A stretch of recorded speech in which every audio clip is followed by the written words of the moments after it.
नमस्कार, मैं ऋषि शर्मा अपने YouTube channel online study with Rishi Sharma में आपका हार्दिक अभिनंदन करता हूं। पिछले भाग में हमने वाक्य प्रकरण के अंतर्गत वाक्य शब्द की उत्पत्ति, उसका अर्थ, परिभाषा और वाक्य के अंगों पर चर्चा की। आज हम वाक्य के अनिवार्य तत्वों पर चर्चा करेंगे। अब हम वाक्य के अनिवार्य तत्व कौन कौन से होते हैं, वाक्य के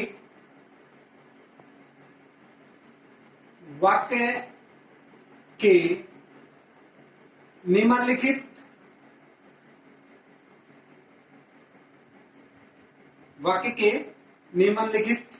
छह अनिवार्य तत्व होते हैं। कितने होते हैं? वाक्य के निम्नलिखित छह अनिवार्य तत्व होते हैं।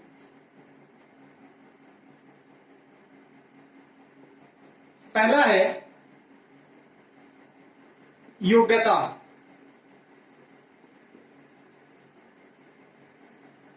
दूसरा है आकांक्षा,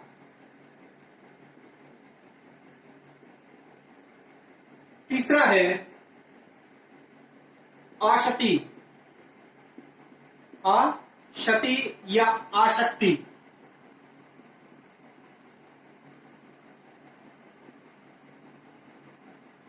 चौथा है सार्थकता,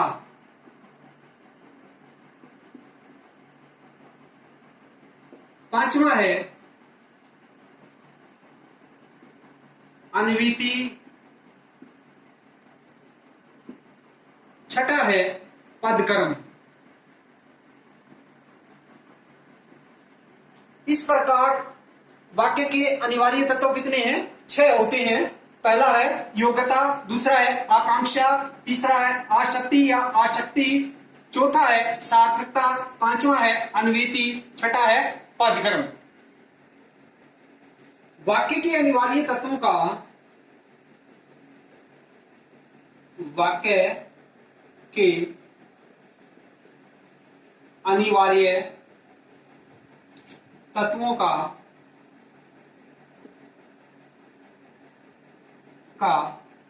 वर्णन इस प्रकार है।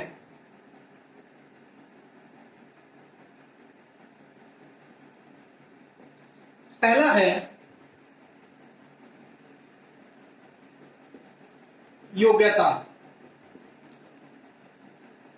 पहला क्या है? पहला अनिवार्य तत्व क्या है? योग्यता। वाक्य के संदर्भ में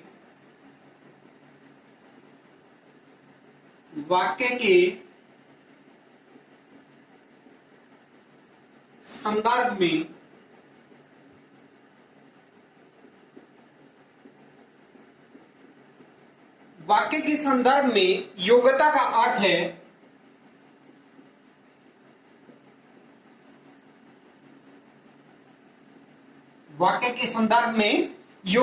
अर्थ है वाक्य में प्रयोग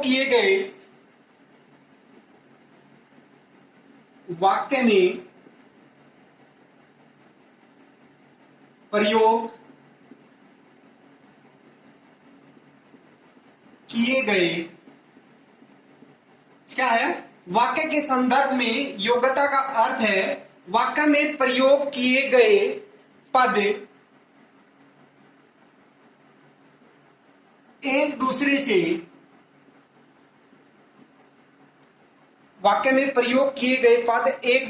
से या के साथ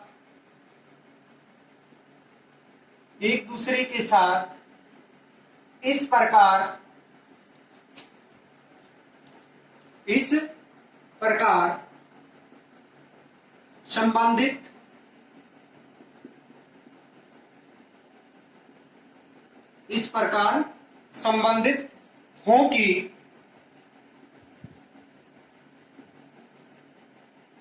वाक्य में प्रयोग किए गए पद एक दूसरे के साथ इस प्रकार संबंधित हो कि वे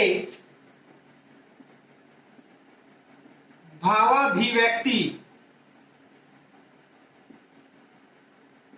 भावाभिव्यक्ति क्या होता है? अर्थ को अभिव्यक्त करना, प्रकट करना। भावाभिव्यक्ति कर सकें, भावाभिव्यक्ति कर सकें। इन पदों के संबंध में, इन पदों के संबंध में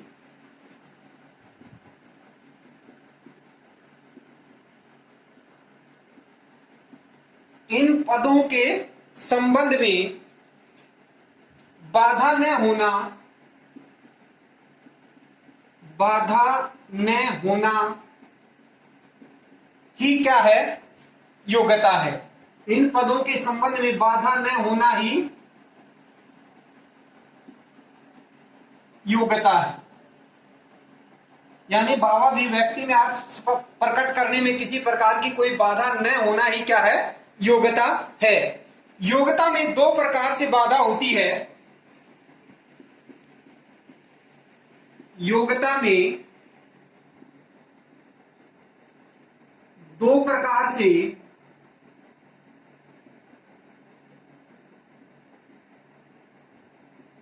बाधा होती है। योग्यता में बाधा कितने प्रकार से होती है? दो प्रकार से बाधा होती है।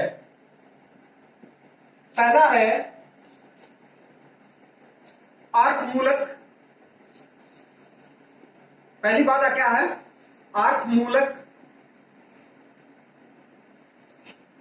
अयोग्यता।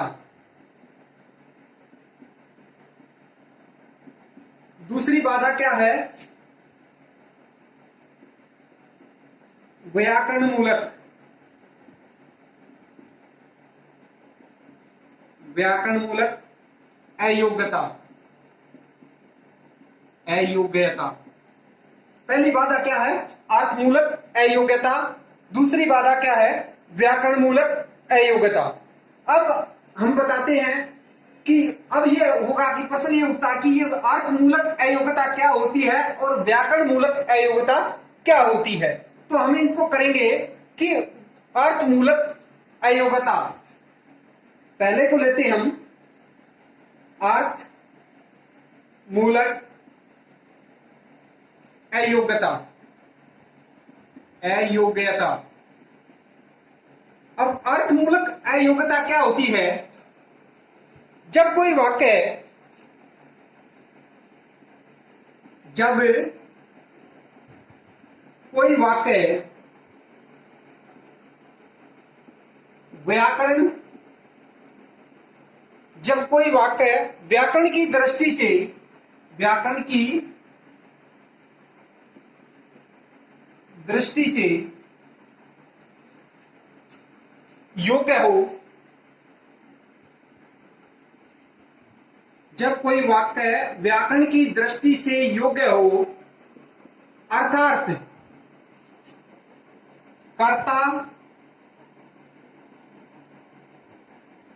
कर्म एवं क्रिया, वाक्य के अंदर क्या हो? कर्ता, कर्म एवं क्रिया कर्मानुसार हूं, कर्मानुसार हूं। क्या कहता है ये? जब कोई वाक्य व्याकरण की दृष्टि से योग्य हो, अर्थात वाक्य के अंदर कर्ता, कर्म एवं क्रिया क्या हो? कर्मानुसार हो, परंतु वह अर्थ देने में, लेकिन या परंतु वह अर्थ देने में असमर्थ हो, यानी अर्थ नहीं प्रकट कर रहा हो, असमर्थ हो, कोमा उसे वाक्य नहीं कहा जा सकता, उसे वाक्य नहीं कहा जा सकता। अर्थात वह अर्थमूलक, यानी अर्थ की दृष्टि से अर्थमूलक उसके अंदर क्या होती है? अयोग्यता होती है। नहीं कहा जा सकता। जैसे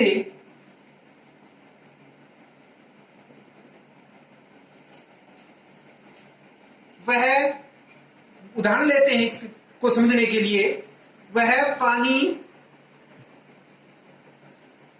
खा रहा है। एक वाक्य लिया हमने, मान लिया, क्या इसको समझने के लिए कि अर्थमूलक अयोग्यता क्या होती है, हमने लिख दिया कि जब कोई वाक्य व्याकरण की दृष्टि से तो योग्य है, अर्थात कर्ता कर्म और क्रिया उसके अंदर क्रमानुसार है वाक्य के अंदर, लेकिन अर्थ देने में वो क्या है, असमर्थ हो, यानी ठीक प्रकार से अर्थ नहीं वहन कर रहा हो, तो उसको हम वाक्य नहीं कह सकते, क्योंकि उसके अंदर अर्थमूलक अयोग्यता है। जैसे हम इसको उदाहरण के द्वारा समझेंगे। जैसे एक उदाहरण लिया हमने, वह पानी खा रहा है, और एक और उदाहरण लेते हैं हम, मान लिया दूसरा। इन दो उदाहरणों द्वारा इसको ठीक प्रकार से समझ में आ जाएगा। वह, या फिर हम सीधा ले लें कि राम ले ले या कोई भी ले ले, वह आग से, दूसरा लेंगे हम, वह आग से पौधों को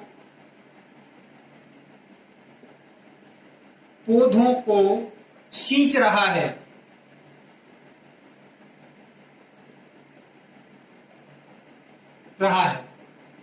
व्याकरण की दृष्टि से इसके अंदर कर्ता कर्म क्रिया ठीक प्रकार से है, ठीक है वाक्य, लेकिन क्या हो रहा है कि यहां अर्थ भंग हो रहा है, अर्थ नहीं स्पष्ट हो रहा कि वह पानी खा रहा है। क्यों?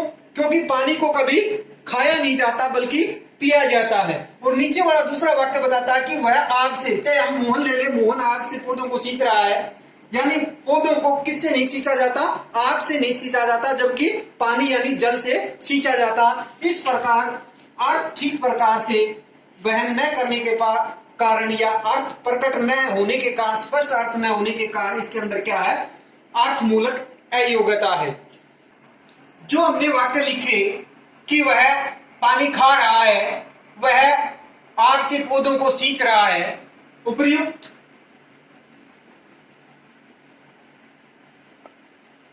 वाक्य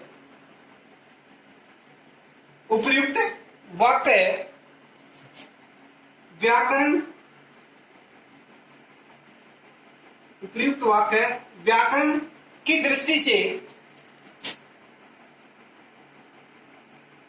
की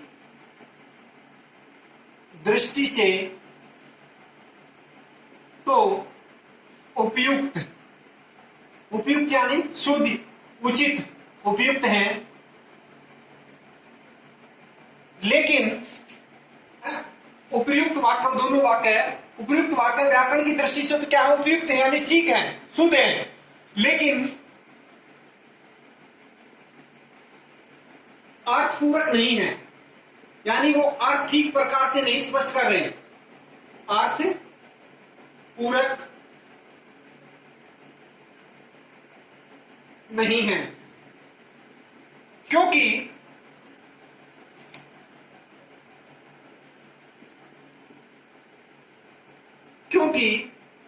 पानी को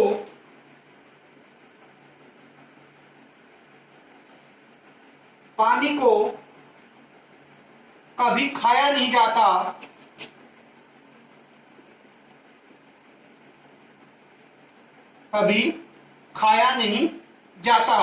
बल्कि पानी को कभी खाया नहीं जाता, बल्कि पिया जाता है। दूसरे उदाहरण में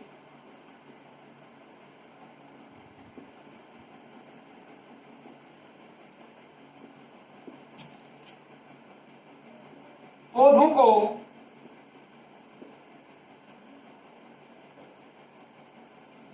को कभी आग से नहीं सींचा जाता, कभी आग से नहीं सींचा जाता, बल्कि पानी या जल से सींचा जाता है। पानी से सींचा जाता है, पानी से सींचा जाता है। इस प्रकार ये दोनों वाक्य नहीं है।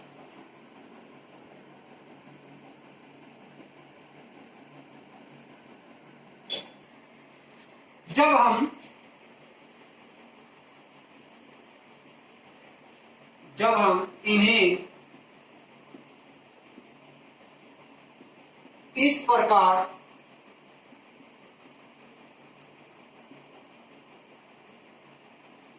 लिखेंगे,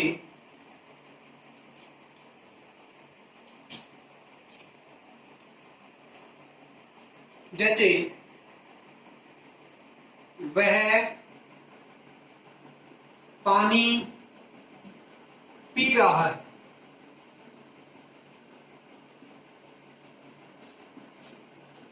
दूसरा है वह पानी से पौधों को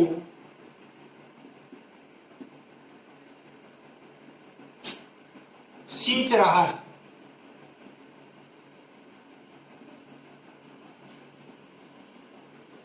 इस प्रकार जब हम लिखेंगे तभी ये वाक्य अर्थ देने में भी समर्थ होंगे, यानी ठीक उपयुक्त होंगे।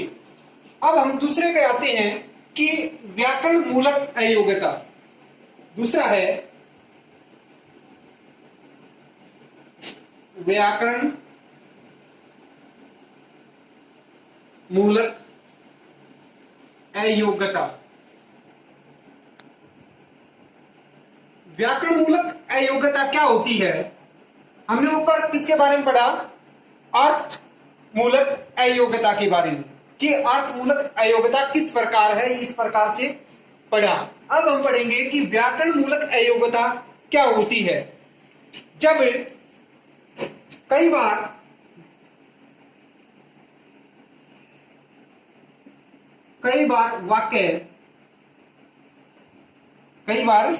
वाक्य अर्थ देने में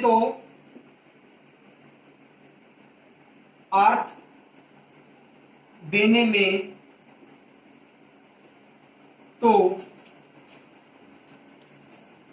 समर्थ होता है,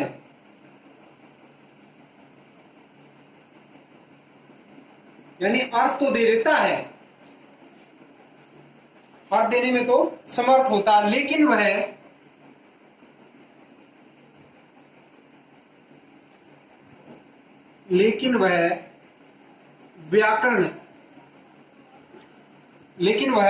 व्याकरण की दृष्टि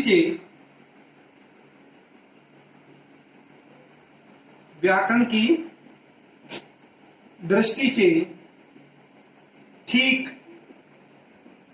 ठीक या शुद्ध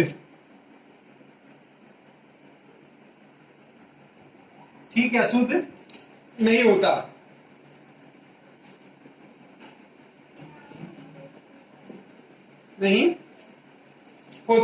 अर्थात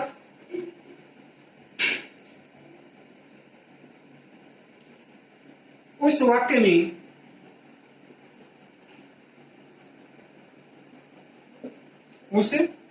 में कर्ता,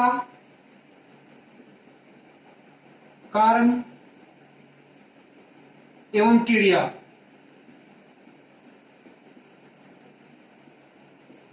क्या? कर्ता, कारण एवं क्रिया कर्मानुसार, यानी कर्मानुसार का मतलब यानी लिंग,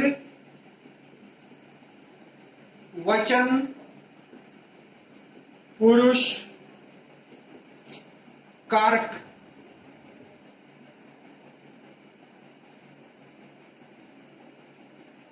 के अनुसार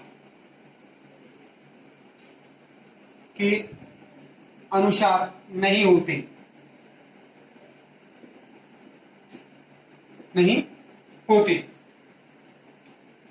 जैसे हम उदाहरण लेते हैं,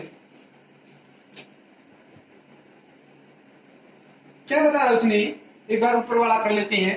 कई बार वाक्य क्या होता है, अर्थ देने में तो सक्षम होता, समर्थ होता है, लेकिन वह व्याकरण की दृष्टि से शुद्ध या ठीक नहीं होता।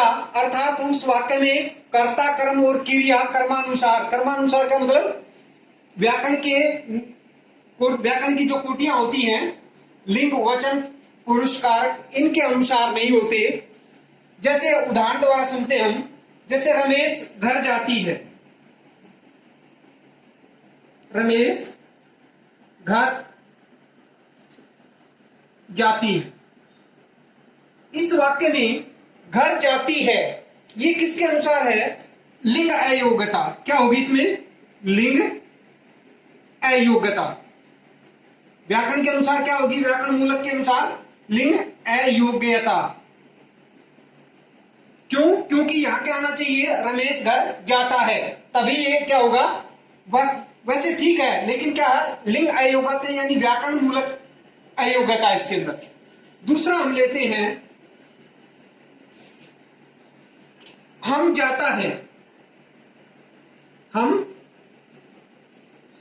जाता है, जैसे ये लिया तो हम, यहां क्या होगी, हम जाते हैं आना चाहिए, यानी वचन, वचन मूलक या वचन अयोग्यता,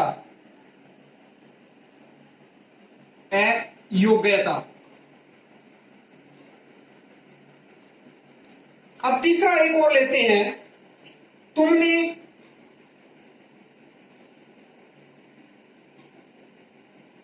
बोले। यहां क्या हो गए, विभक्ति मूलक अयोग्यता। विभक्ति, विभक्ति किसमें आती है, कारक के अंदर, विभक्ति अयोग्यता।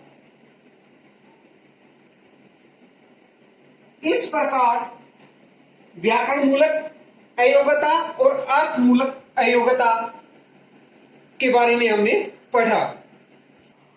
जैसे मान लिया हमने पहला लिया, रमेश जाती है, इसमें लिंग अयोग्यता होगी। जब हम इसको, इसकी अयोग्यता को दूर करेंगे, व्याकरण मूलक अयोग्यता को, इसको शुद्ध रूप में कैसे लिखेंगे हम, मान लिया रमेश घर जाता है, तो ये क्या होगा, ये अर्थ मूलक अयोग्यता भी दूर होगी उसकी, और व्याकरण मूलक अयोग्यता भी दूर होगी जब हम इसको ऐसे लिख देंगे। और जब इसमें जैसे हम जाता है, तो इसमें वचन मूलक अयोग्यता है व्याकरण की दृष्टि से, तो हम इसको शुद्ध लिखेंगे, हम जाते हैं, हम जाते हैं। ये अब क्या हो गया, व्याकरण मूलक अयोग्यता भी इसकी दूर होगी और अर्थ मूलक अयोग्यता भी। और तीसरा है, जैसे तुमने बोले, तो क्या आएगा, तुम बोले, तो इसकी व्याकरण मूलक अयोग्यता यानी विभक्ति कारक की अयोग्यता क्या हो जाती है, दूर हो जाती है, और ये शुद्ध हो जाती है। इस प्रकार दूसरा अनिवार्य तत्व वाक्य का आकांक्षा।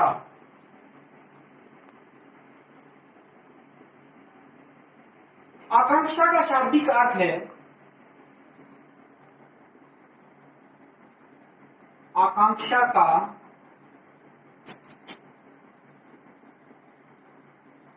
शाब्दिक अर्थ है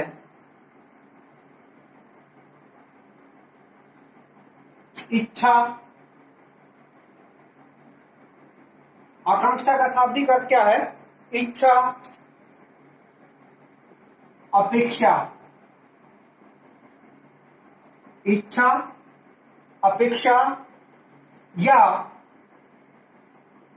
जिज्ञासा की असमाप्ति। जिज्ञासा, जिज्ञासा क्या होती है, जानने की इच्छा, जिज्ञासा की असमाप्ति। असमाप्ति का मतलब जानने की इच्छा रहती है श्रोता की कि क्या कुछ हो रहा। या फिर जैसे हम परिभाषा कहें, वाक्य ऐसा हो जिससे श्रोता की, वाक्य ऐसा हो, वाक्य ऐसा हो जिससे किसका हो, जिससे श्रोता की वाक्य ऐसा हो जिससे श्रोता की वाक्य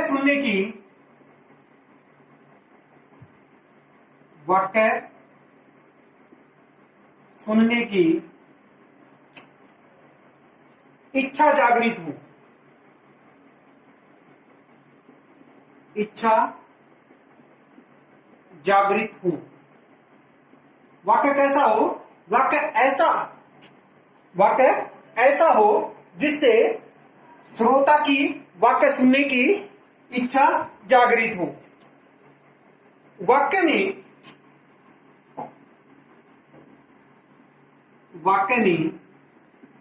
पद या शब्द, वाक्य में शब्द या पद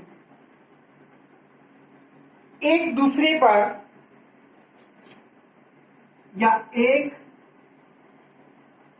या फिर हम परस्पर लिख लेते हैं। वाक्य में शब्द या पद परस्पर क्या होता है? एक दूसरे से। परस्पर यानी एक दूसरे से परस्पर संबंधित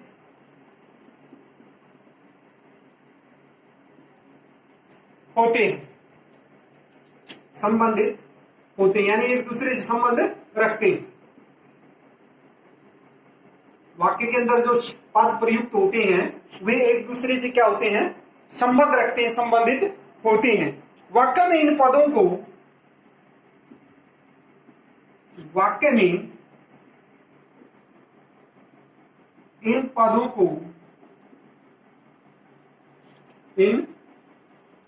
पदों को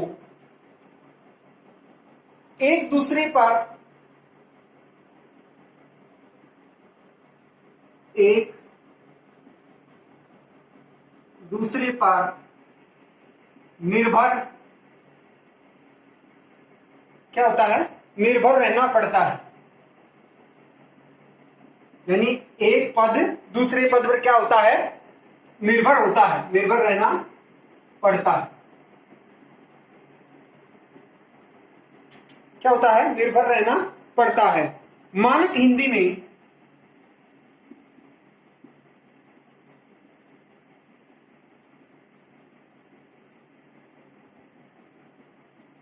हिंदी में कर्ता कर्म और क्रिया का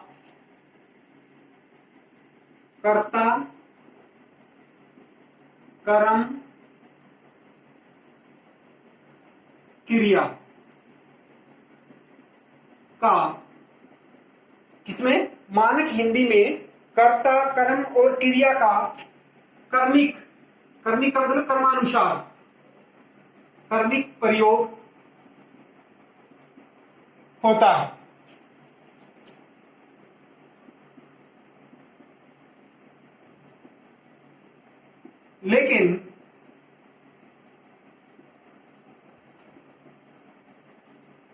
लेकिन वाक्य में इनको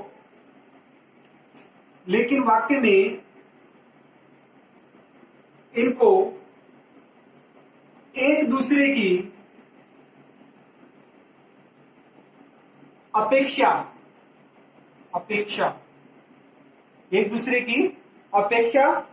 रहती है।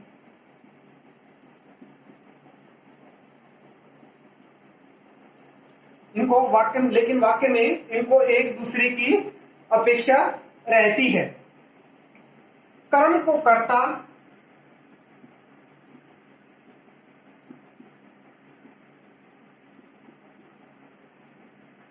को कर्ता और क्रिया की कर्म को कर्ता और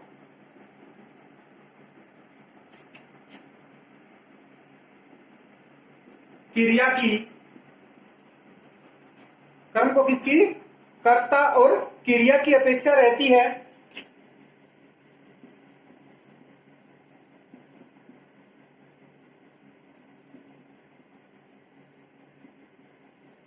अपेक्षा रहती है क्रिया को किसको क्रिया को कर्ता और कर्म की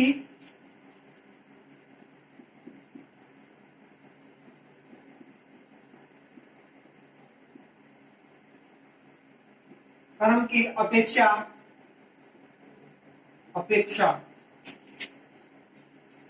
रहती है किसको क्रिया कर्म को कर्ता और क्रिया की अपेक्षा रहती है और क्रिया को कर्ता और कर्म की अपेक्षा रहती है।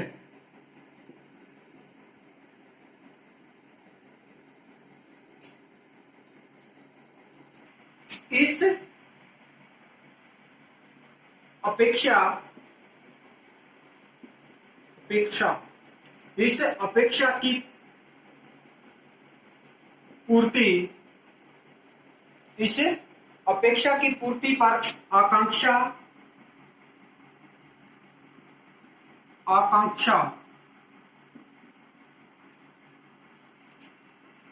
की पूर्ति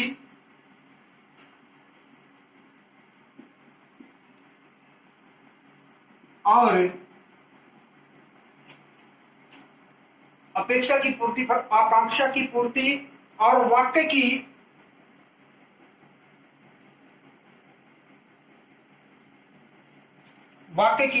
संरचना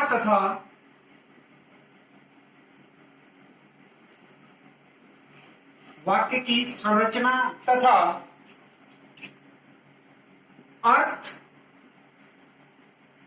की अभिव्यक्ति या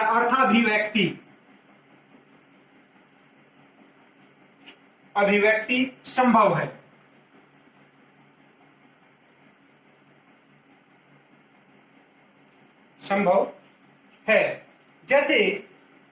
जैसे उदाहरण लेते हैं, जैसे किसी ने बोल दिया रजनी, ये रजनी कहने से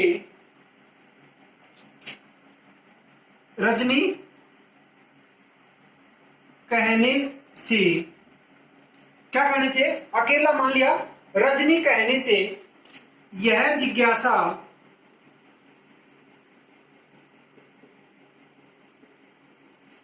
मैंने जानने की इच्छा उत्पन्न होती है कि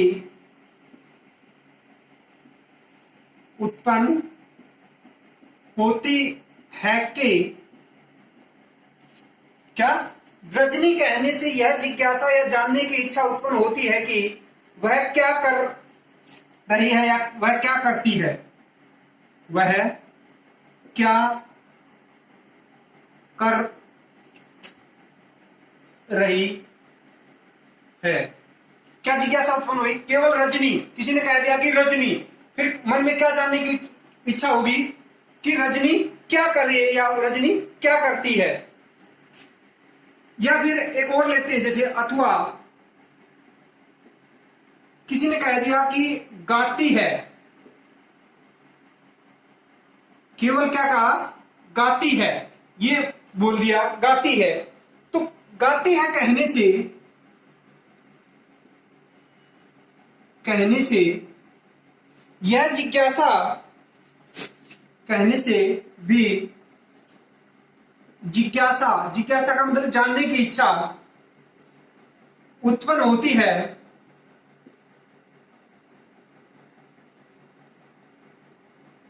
कि कौन गाती है, क्या गाती है। क्या इच्छा उत्पन्न होगी? कौन गाती है, क्या गाती है। तो जैसे हमने एक लिया कि रजनी, मान लिया किसी ने रजनी कहा, तो ये कहते ही क्या होगा कि रजनी क्या कर रही है। फिर दूसरा उदाहरण लिया कि डैश डैश गाती है कहने से भी हमारे मन के अंदर क्या जिज्ञासा उत्पन्न होती है कि कौन गाती है, क्या गाती है। गीत, या फिर एक और अथवा मान लिया गीत गीत कहने से भी जिज्ञासा, गीत कहने से भी जिज्ञासा उत्पन्न होती है कि कौन गाती है, कि कौन गाती है। तो इस प्रकार ये कहने से क्या हो जाती है, एक शब्द सुनने से ही मन के अंदर जानने की इच्छा उत्पन्न होती है। इसे इस प्रकार लिखेंगे, इस वाक्य को जब हम इसे इस प्रकार लिखेंगे, रजनी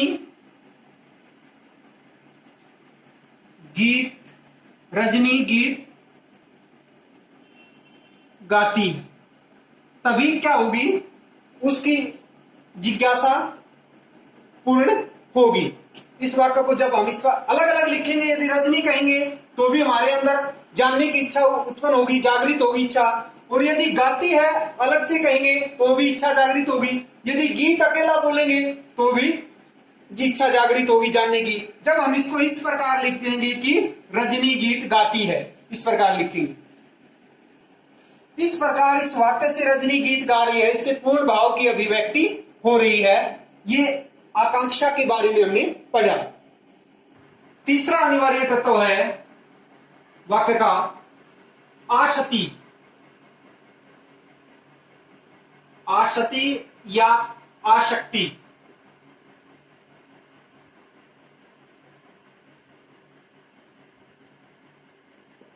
आशक्ति को सन्निधि भी कहा जाता है।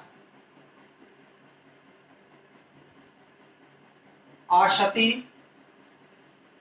को सन्निधि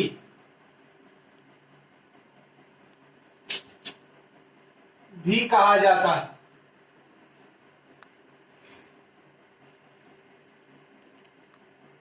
आसक्ति को क्या कहा जाता है, आसक्ति या फिर सन्निधि भी कहा जाता है। आसक्ति से तात्पर्य है, आसक्ति या आसक्ति से अभिप्राय है या तात्पर्य है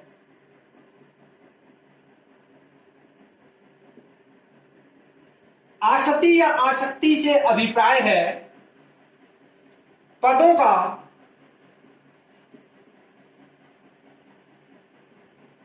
अविलंब उच्चारण, यानी पदों के अंदर पदों का बिना विलंब के कर्मानुसार ठीक प्रकार से उच्चारण हो। इसका शाब्दिक अर्थ है किसका, आसक्ति या आसक्ति का। इसका शाब्दिक अर्थ है निकटता या समीपता, समीपता या निकटता। इसका शाब्दिक अर्थ क्या है, आसक्ति या आसक्ति का सन्निधि का समीपता या निकटता। यहां वाक्य में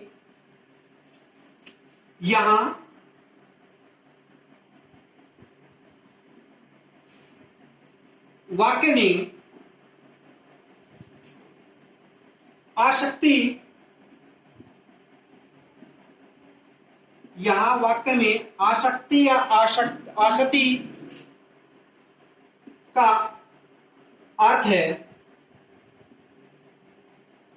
ये तो था ऊपर इसका शाब्दिक अर्थ, और यहां वाक्य के अंदर बताता है, वाक्य में इसका किसका, आसक्ति या आसक्ति का अर्थ है वाक्य में प्रयुक्त वाक्य में प्रयुक्त यानी प्रयोग, वाक्य में प्रयुक्त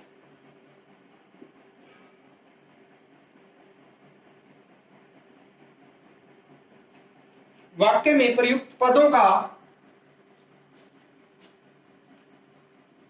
यानी वाक्य में प्रयोग किए गए, प्रयुक्त का मतलब प्रयोग किए गए पदों का एक क्रम में होना, पदों का एक क्रम में होना।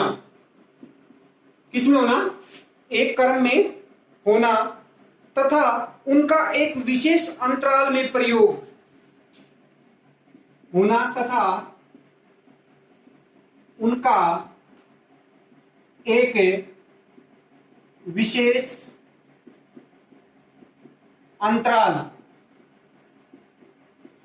अंतराल क्या होता है? जब वाक्य के अंदर पद प्रयोग होते हैं तो उनके बीच में जो गैप होता है, दूरियां होती है, वो उसको बोलते हैं अंतराल।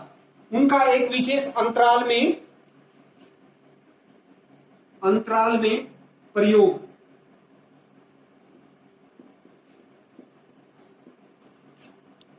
वाक्य में पदों की दूरी सिमट जाए या अधिक हो जाए,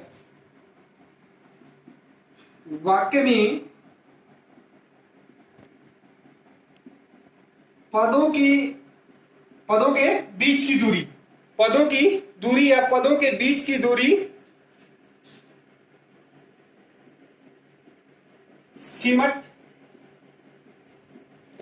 जाए या अधिक हो जाए,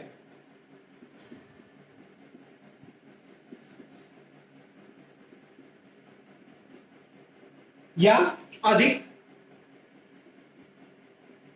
हो जाए। क्या? वाक्य में पदों के बीच की दूरी, पदों की दूरी का मतलब पदों के बीच की दूरी सिमट जाए या अधिक हो जाए तो वाक्य का अस्तित्व,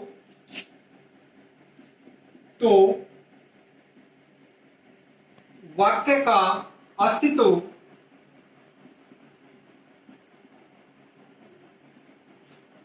वाक्य का अस्तित्व संदेह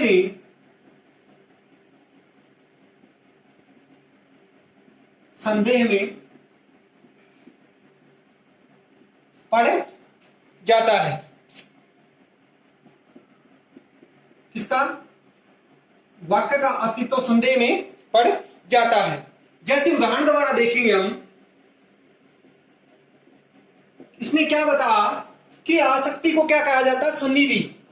इसका शाब्दिक अर्थ हो गया पदों का अविलंब उच्चारण, इसका मतलब हो गया यहां वाक्य में आसक्ति का अर्थ वाक्य में प्रयुक्त पदों का एक क्रम में होना तथा उनका एक विशेष अंतराल में प्रयोग होना।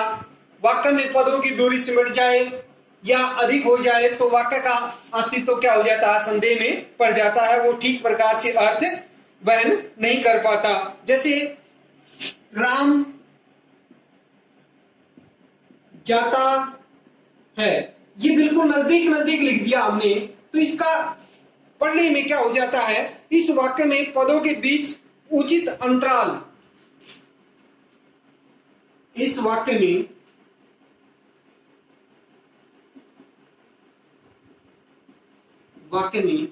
पदों के बीच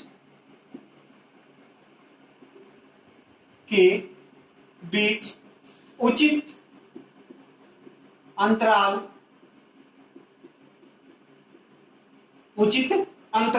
इनके बीच में ये बीच में गैप जो दूरी जो है उचित अंतराल न होने के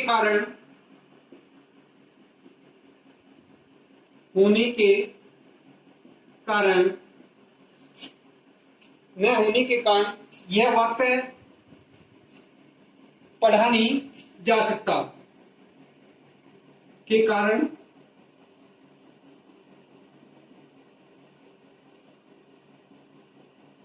पढ़ा नहीं जा सकता, यानी ठीक प्रकार से पढ़ा नहीं जाएगा।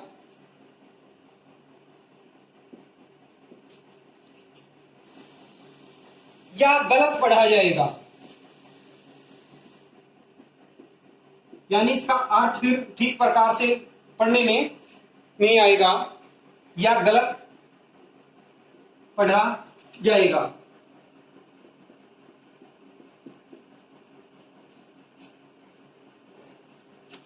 इस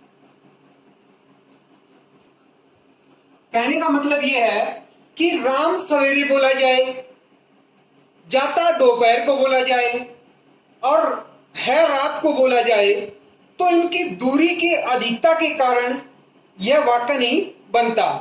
वाक्य में विभिन्न पदों को एक विशेष अंतराल के बाद प्रयोग किया जाता है। यानी ये मान लिया कहीं कहीं पड़ा, या फिर हम इसको ऐसे भी लिख दें कि राम बीच में ज्यादा गैप छोड़ दे, जाता है फिर गैप छोड़ दे, और है फिर गैप छोड़ दे।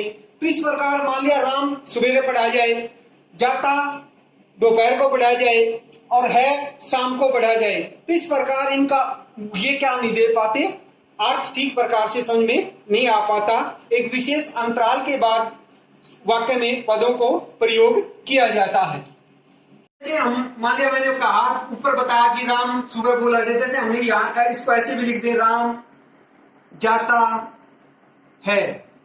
ये बीच में मान लिया हमने इसके बीच में ठीक प्रकार से अंतराल, उपयुक्त अंतराल के अनुसार पदों को नहीं लिखा।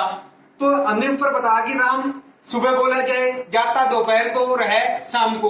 तो इस प्रकार इसका वो क्या है, अर्थ जो है, अस्तित्व जो है वाक्य का संदेह में पड़ जाता है, ठीक प्रकार से समझ में नहीं आ पाता। जब हम इसको इस प्रकार लिखेंगे उचित अंतराल के बाद, राम जाता है, तभी इसका ठीक प्रकार से अर्थ समझ में आएगा। चौथा है वाक्य का अनिवार्य तत्व सार्थकता।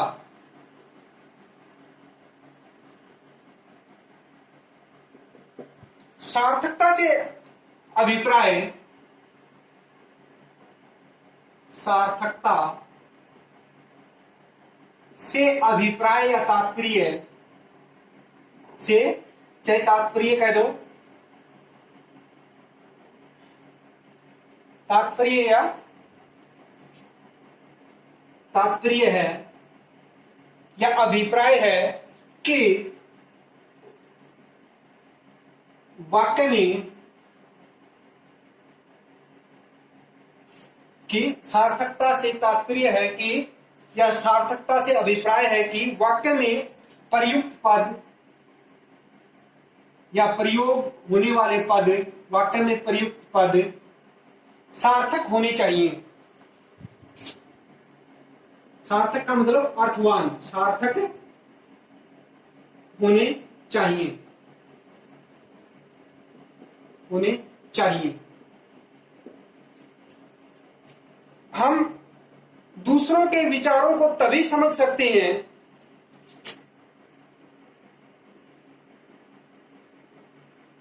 हम दूसरों के विचारों को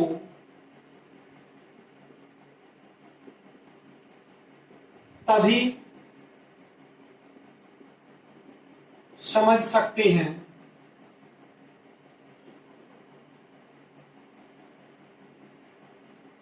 हम दूसरों के विचारों को तभी समझ सकते हैं जब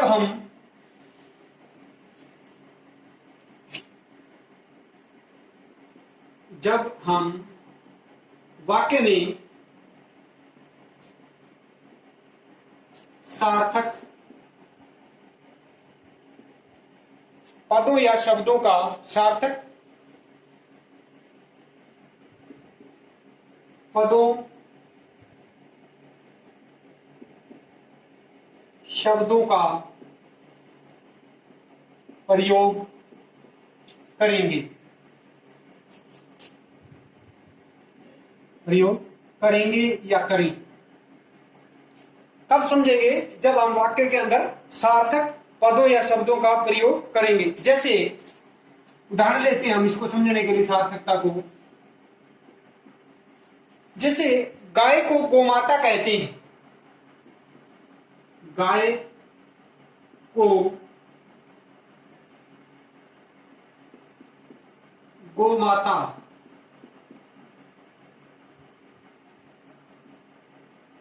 कहते हैं, गाय को गोमाता कहते हैं। यह सार्थक है, यह सार्थक वाक्य है।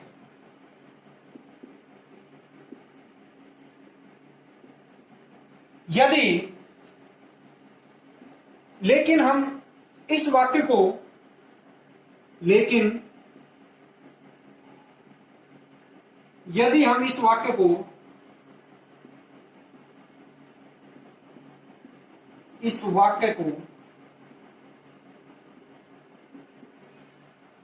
लेकिन यदि हम इस वाक्य को इस प्रकार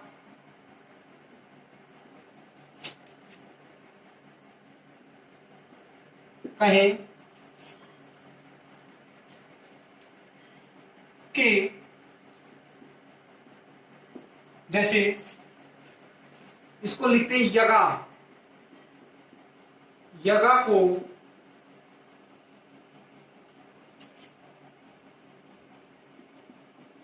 गो माता तेहक है।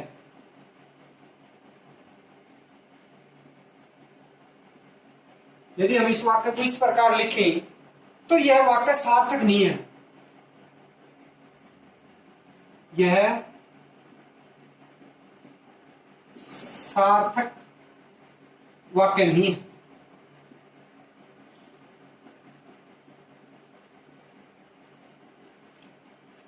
इस प्रकार वाक्य में सार्थक पदों का प्रयोग ही होना चाहिए।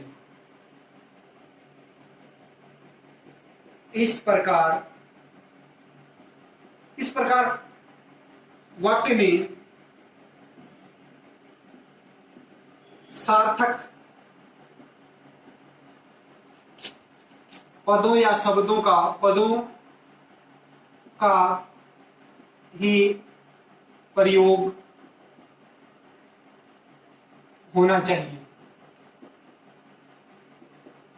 निरर्थक का नहीं। इस प्रकार वाक्य में किन का, सार्थक पदों का या शब्दों का ही प्रयोग होना चाहिए, निरर्थक का नहीं। पांचवा अनिवार्य तत्व है पदक्रम। पदक्रम के लिए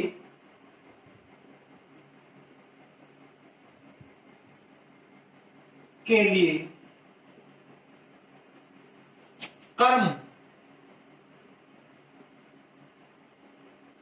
शब्द का भी प्रयोग किया जाता है, या पदक्रम के लिए कर्म शब्द का भी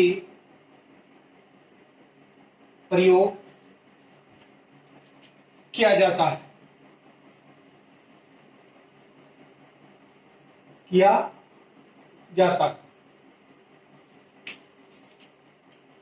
इसका अर्थ है, यानी पदक्रम का अर्थ है या इसका अर्थ है वाक्य के विभिन्न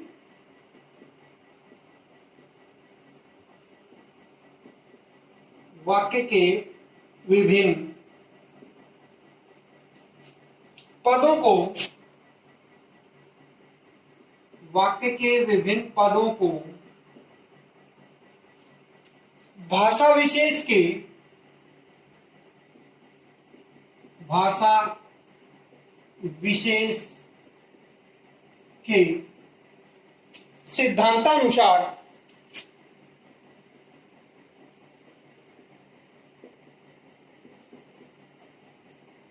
भाषा विशेष के सिद्धांतानुसार कर्म में रखना।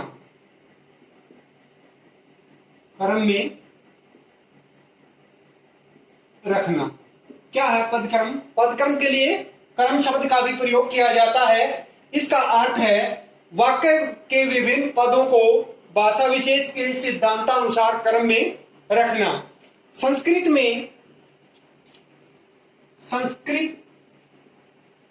भाषा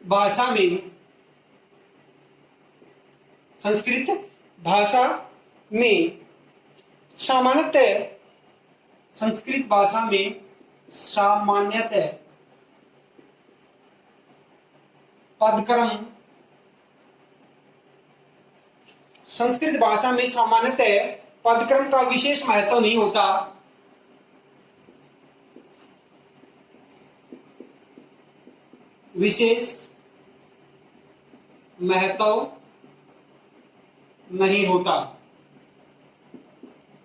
क्योंकि इसमें संस्कृत में कर्ता, कर्म और क्रिया कहीं भी आगे पीछे होने के बाद भी, प्रयोग होने के बाद भी वो अर्थ ठीक प्रकार से देता है।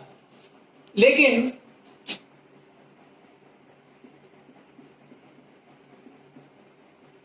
हिंदी भाषा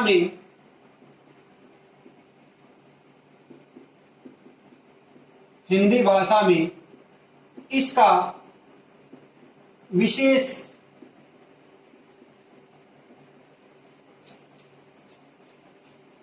महत्व होता है।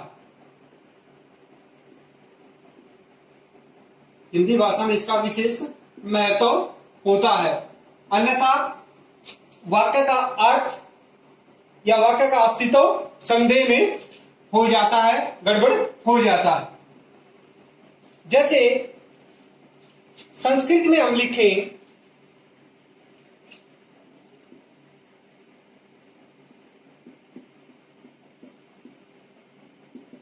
जैसे संस्कृत का उदाहरण लेते हैं।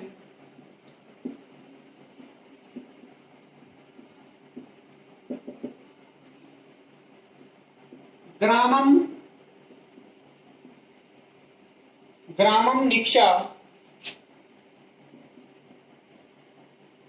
निक्षा नदी नास्ति। यदि हम इसको ये लिख दें कि निक्षा ग्रामम नदी नास्ति, निक्षा ग्रामम नदी नास्ति, तो भी वाक्य अर्थ सही दे रहा है। यदि नदी नास्ति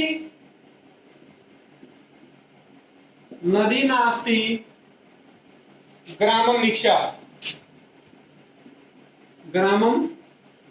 निक्षा ऐसे लिख दें तो भी सही है।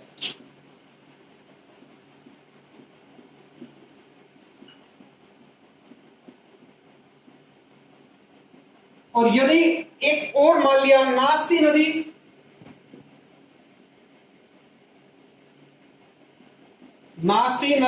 ग्रामम निक्षा,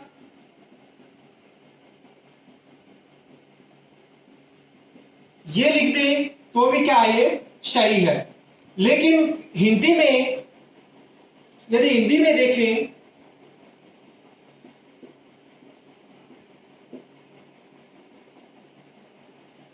मान लिया राम आम खाता है, राम आम खाता है, ये क्या है, ये सही है। लेकिन इसको ये हम लिख दें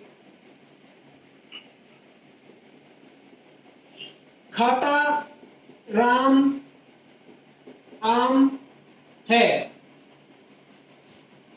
तो ये क्या है, गलत। तो हमने क्या लिखना पड़ेगा, इसको ऐसे लिखना पड़ेगा, न कि ऐसे। छठा है अन्विति।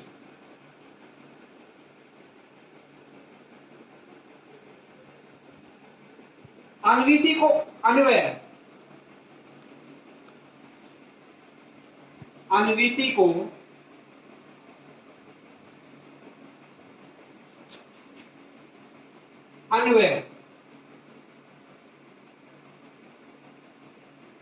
भी कहा जाता है। अन्विति को क्या कहा जाता है, अन्वय भी कहा जाता है। इसको अन्विति को, अन्विति का अर्थ है, अन्विति का अर्थ है, क्या अर्थ है अन्विति का, व्याकरणिक रूप में एक रूपता, व्याकरणिक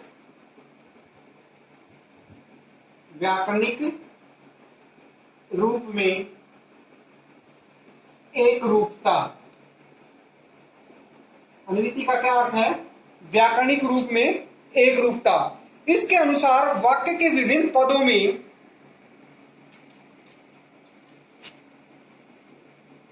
इसके अनुसार वाक्य के विभिन्न पदों में वाक्य के विभिन्न पदों में किसके अनुसार अन्विति के अनुसार वाक्य के विभिन्न पदों में व्याकरण की दृष्टि से व्याकरण की दृष्टि से लिंग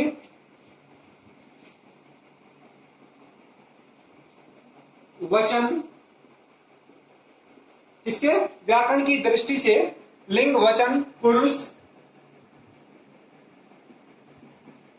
कारक व्याकरण की दृष्टि से लिंग वचन पुरुष कारक आदि का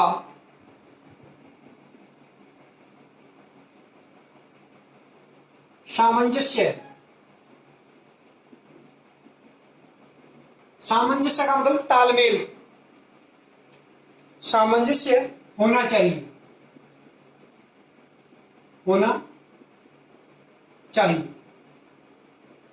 इसकी दृष्टि से अन्विति के अनुसार वाक्य में विभिन्न पदों में वाक्य के अंदर जो विभिन्न पद होते हैं उनमें व्याकरण की दृष्टि से लिंग वचन पुरुष कारक आदि का सामंजस्य होना चाहिए।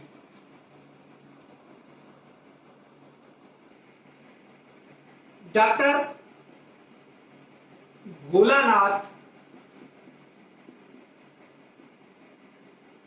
तिवारी डॉक्टर भोलानाथ तिवारी जी के अनुसार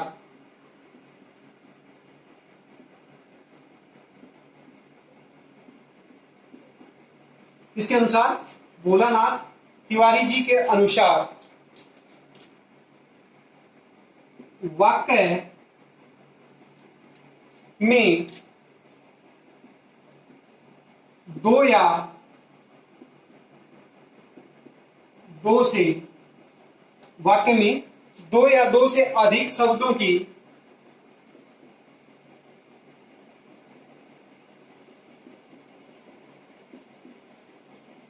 वाक्य में दो या दो से अधिक शब्दों की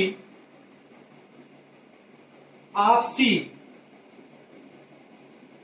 दो या दो से अधिक शब्दों की आपसी व्याकरणिक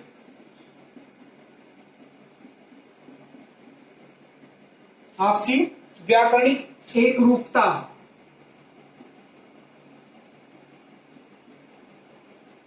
को अन्वय कहते क्या कहते हैं अन्वय कहते किसको वाक्य में दो या दो से अधिक शब्दों की आपसी व्याकरणिक एक रूपता को अन्वय कहते हैं। जैसे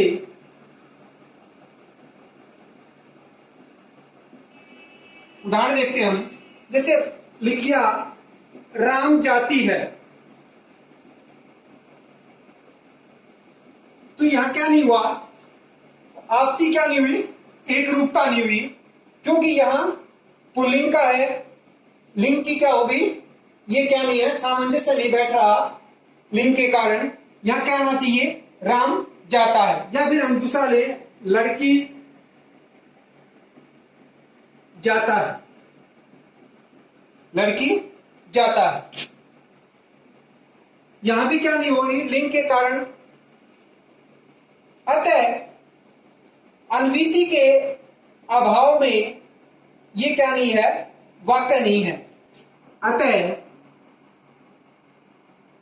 ये अन्विति के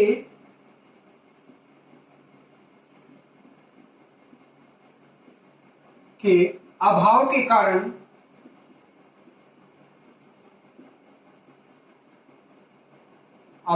कारण वाक्य उपयुक्त नहीं है।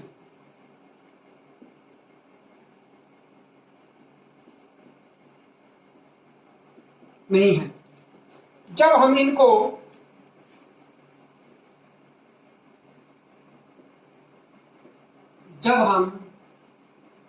इन्हें या इनको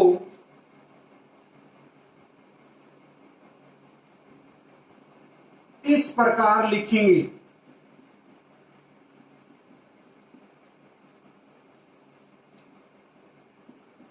तभी उपयुक्त वाक्य बनेंगे।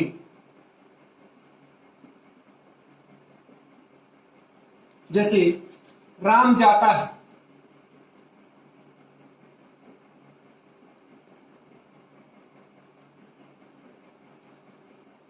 लड़की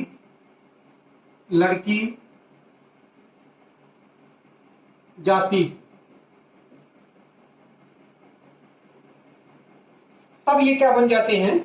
ठीक प्रकार से इनमें अन्विति यानी अन्वय ठीक प्रकार से हो जाता है। लिंग के कारण इनमें कोई किसी प्रकार की बाधा नहीं होती। इस प्रकार आज हमने वाक्य के अनिवार्य तत्वों पर विस्तार पूर्वक चर्चा की। इससे अगले वाले भाग में हम वाक्य के प्रकार, अर्थ के आधार पर और रचना के आधार पर अगले भाग में इन पर चर्चा करेंगे।